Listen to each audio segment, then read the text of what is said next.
సిగరెట్లు తాగేవారికి ఇది bad news అనే చెప్పాలి.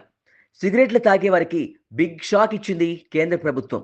ఎక్సైజ్ డ్యూటీని అమాంతంగా పెంచేసింది. సిగరెట్లను కొనలేనంత భారం చేసేసింది. ప్రస్తుతం ఒక్క సిగరెట్ ధర రూ. 18గా ఉంది. కానీ ఫిబ్రవరి 1 నుంచి ఇది ఒక్క సిగరెట్ ధర రూ. 72 కానుంది. సిగరెట్ల వినియోగాన్ని తగ్గించడానికి కేంద్ర ప్రభుత్వం చాలా వరకు చర్యలు తీసుకుంది. కానీ అవేమీ మంచి ఫలితాలనివ్వలేదు. దీంతో రేట్లు పెంచేందుకు సెంట్రల్ ఎక్సైజ్ బిల్ 2025లో కేంద్రం ప్రపోజల్స్ పెట్టింది. ఫిబ్రవరిలో జరిగే బడ్జెట్ సమావేశాల్లో ఈ బిల్లు ప్రవేశపెట్టాలని నిర్ణయించింది.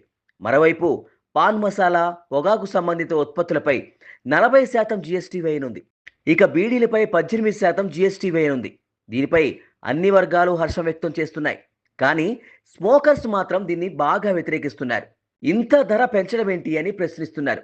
దీనికి బదులు ఈ సిగరెట్లు ఇవన్నీ బ్యాన్ చేస్తే పోతుంది కదా అని ఆగ్రహం వ్యక్తం చేస్తున్నారు. దీనిపై మీరేమంటారు? కామెంట్ చేయండి.